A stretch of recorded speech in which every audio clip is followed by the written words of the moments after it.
Olá, boa tarde. É com muito gosto que estou aqui convosco hoje para partilhar um projeto em que a Liga teve a oportunidade de participar, o EULAR Empowered to Work, um projeto piloto de promoção da saúde no trabalho. O projeto Empowered to Work foi reconhecido e apoiado pela EULAR e foi desenvolvido em estreita colaboração entre profissionais de saúde e pessoas com doença reumática provenientes de diferentes países europeus, como podem ver. O projeto foi coordenado a partir da Universidade de Medicina de Viena, na Áustria. O projeto Empowered to Work parte de pressupostos importantes, como o facto de o trabalho ser uma parte importante da saúde.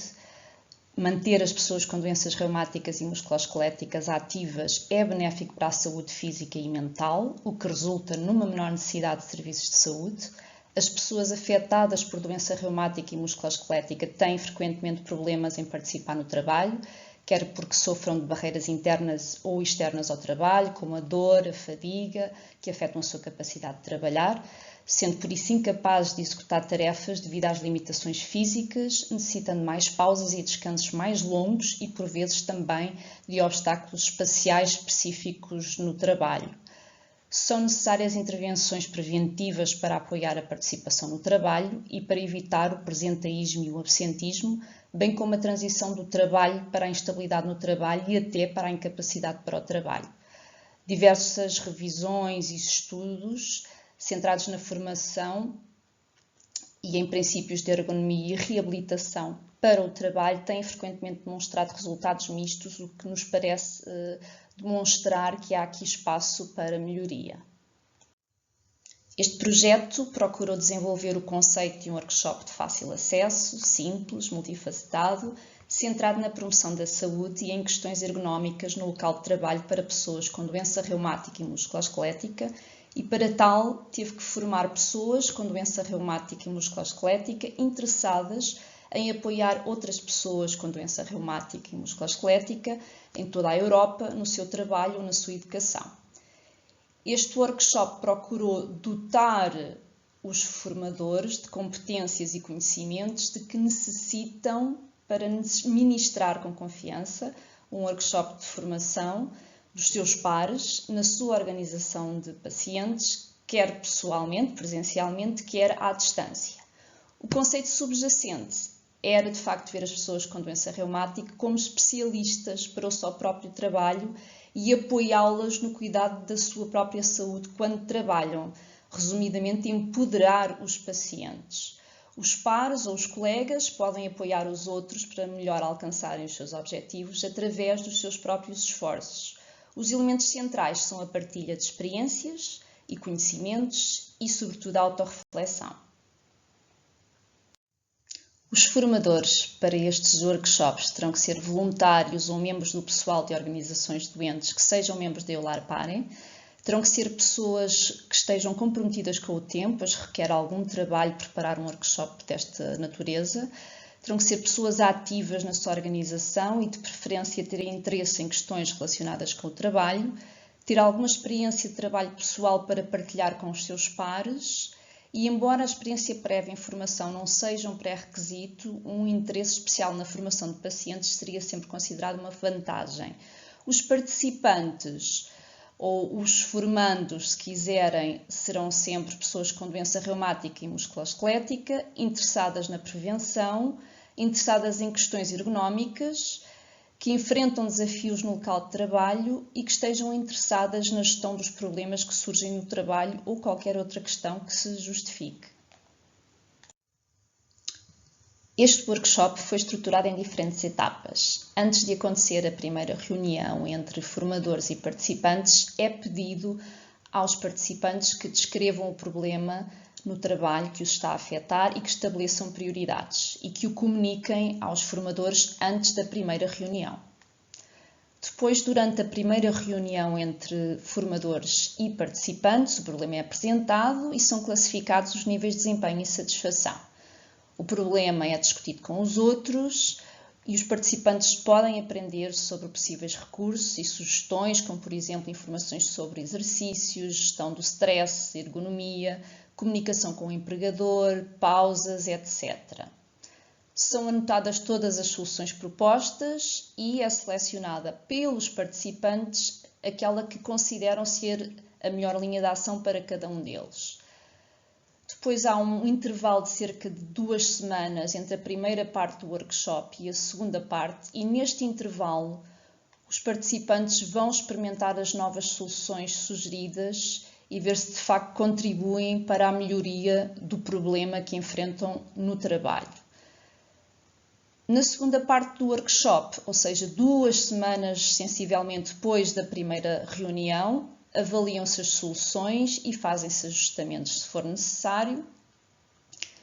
É dado como terminado este workshop e depois temos uma fase de implementação que já vão perceber mais à frente como é que funciona. Neste projeto tratámos diferentes temas, como a saúde mental ou o levantamento de cargas pesadas, mas para ilustrar hoje aqui o projeto decidi trazer-vos um exemplo simples e que tocou a todos durante esta pandemia, o teletrabalho. Portanto, antes do início do workshop, um dos participantes fez chegar aos formadores o problema com que se deparava todos os dias. O maior desafio que enfrento hoje em dia é trabalhar no computador portátil durante muitas horas. Uma vez que não há reuniões presenciais, todas as reuniões são virtuais, o que é muito cansativo. Normalmente tenho 2 a 3 reuniões por dia, além do trabalho do dia a dia, e no fim do dia tenho dores de cabeça e dores nas costas. Estas fotos que aqui estão apresentam diferenças de postura, como podem ver. Já durante o workshop presencial e logo no início foi pedido ao participante que classificasse o nível de desempenho e de satisfação em relação ao problema no trabalho que apresentou previamente. E então este participante classificou o seu desempenho com um nível 2, como podem ver aqui, e um nível de satisfação também com um nível 2. E já vão perceber mais à frente qual a razão da necessidade desta classificação. Da discussão do problema entre formadores e participantes resultou uma lista de abordagens e sugestões para ajustar o posto de trabalho. A alternância entre diferentes dispositivos foi uma das sugestões, pois permite posições diferentes, utilizar uma cadeira ergonómica, ajustar a cadeira, utilizar um segundo ecrã para melhorar a posição da cervical, utilizar um teclado externo maior, recorrer a fisioterapia ou terapia ocupacional, alternar entre diferentes locais de trabalho e mudar para posições em que consiga trabalhar mais confortavelmente, como sentada, de pé, em movimento, recostada, utilizar uma mesa com regulação em altura, recorrer a um apoio de pés com altura e inclinação ajustáveis, utilizar um apoio de braços, utilizar um computador em vez de um portátil, já que os portáteis não devem ser utilizados para longos períodos de trabalho. A altura do monitor é demasiado baixa, resultando sempre numa maior tensão do pescoço. Criar um lembrete para mudar de posição regularmente, como por exemplo um alarme no telemóvel. Fazer alguns exercícios compensatórios. Recorrer à técnica 20-6-20 para dar descanso aos olhos. A cada 20 minutos, olhar a 6 metros de distância durante 20 segundos. Levantar os pés. Ligar o portátil à TV para ter outra posição no sofá durante as reuniões presenciais, por exemplo.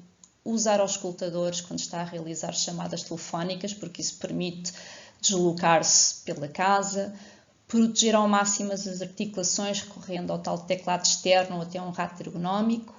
Mudar a posição do monitor. Se tiver dois monitores e um deles for utilizado com mais frequência do que o outro, o primário deve estar sempre em frente para evitar torcer o corpo ou o pescoço para um dos lados do visor e não esquecer de fazer pausas muito importantes, sair da sala onde está a trabalhar, apanhar um pouco de ar fresco.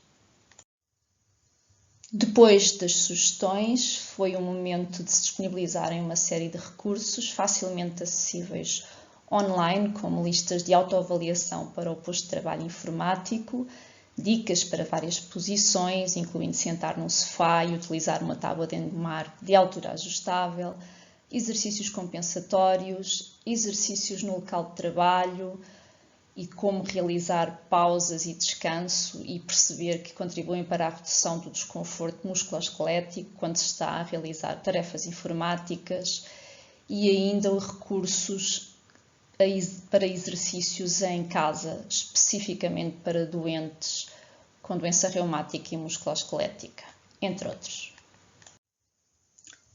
Depois foi o momento de o participante selecionar de todas as soluções propostas aquelas que melhor se adaptariam ao seu problema e decidiu que iria usar um ecrã e uma mesa maiores, que iria pensar noutros locais dentro da sua casa para o seu posto de trabalho e tentar perceber se de facto isso iria mudar alguma coisa. Decidiu que iria aplicar a técnica dos 26-20, decidiu também que iria sair para o exterior, para a varanda, e que se iria sentar e descansar entre as teleconferências. Terminada a primeira parte do workshop, é chegado o momento de os participantes experimentarem as novas soluções com as quais se comprometeram. Isto irá ocorrer num período de sensivelmente 2 semanas. Importa que os formadores alertem os participantes para os sinais de alerta, porque os formadores, apesar de viverem com doença reumática e musculoesquelética, não substituem os profissionais de saúde e muitas vezes as pessoas não relacionam os seus novos sintomas com o estado de saúde, mas apenas com os seus afazeres profissionais. É importante então que os formadores sensibilizem os participantes para diferentes aspectos que constituem sinais de alerta e que, perante os quais devem contactar um profissional de saúde, um clínico geral ou um reumatologista, nomeadamente se os problemas ou sintomas se intensificam durante o trabalho, se uma crise da sua doença reumática se desencadear, se surgir dor numa nova zona do corpo, se surgir mudança nos hábitos de sono ou de alimentação, quando suspeitar que os novos sintomas podem estar associados a efeitos secundários da terapêutica, sentir que a terapêutica habitual não está a funcionar tão bem como era habitual ou se surgirem novos sintomas não reportados durante a primeira parte do workshop. 2 semanas depois iniciou-se então a segunda parte do workshop e o participante revelou que estava a usar um monitor e uma mesa maiores, que fez exercícios de alongamento entre as reuniões durante estas 2 semanas, que alterou a postura ao sentar-se, tentou sentar-se mais direito. Os formadores alertaram para o facto de que o novo monitor não deve estar demasiado alto e que deveria ser verificada a altura e a distância do monitor e fizemos inclusivamente este teste online. Na segunda parte do workshop é pedido também ao participante que avalie as soluções que implementou e, se repararem, o nível de desempenho inicialmente classificado com 2 foi agora classificado com 8. Já a satisfação, também ela classificada com 2, desta feita foi classificada com 9. Ou seja, a relação entre os níveis de classificação 2 semanas antes da implementação e 2 após, dá-nos estes resultados de cálculo, ou seja, o desempenho aumentou 6 pontos e a satisfação 7 pontos. Para calcularmos estes níveis, foi utilizada a medida de desempenho ocupacional canadiana. É uma medida de resultados individualizada e centrada no paciente para a identificação e avaliação de problemas de desempenho profissional autopercebidos. A alteração de resultados entre a avaliação e a reavaliação é significativa. Os resultados da maioria dos estudos indicam que as diferenças de pontuação superiores a 2 pontos são tipicamente alterações clinicamente importantes. No caso dos participantes ainda não estarem satisfeitos com o desempenho da atividade relacionada com o trabalho e queiram alterar ainda mais as suas condições de trabalho, deve recomeçar-se o processo do início. Se, entretanto, nenhuma solução parecer funcionar, devemos então aconselhar o participante a contactar um perito. Terminada a segunda parte do workshop, chegamos à fase de implementação, que é precisamente aquela em que nos encontramos agora, ou seja, é necessário um piloto para testar todo este conceito.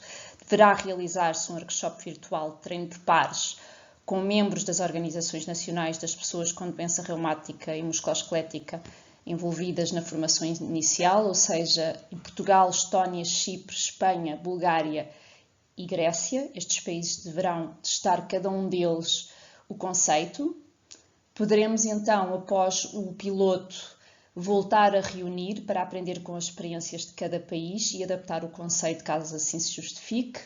E no futuro, os workshops poderiam também realizar-se presencialmente, em determinados locais, nas sessões de pacientes ou até nas empresas com pessoas com doença reumática e musculoesquelética, durante reuniões ou conferências de organizações de doentes nacionais e internacionais, ou até no âmbito das atividades da campanha da EULAR Don't Delay Connect Today, em português conhecida como Não Adie, Articule-se Já. É chegado o momento de agradecer toda a vossa atenção. A Liga Portuguesa contra as Doenças Reumáticas estará disponível para responder a qualquer questão através do e-mail disponível neste slide. Obrigada e até uma próxima.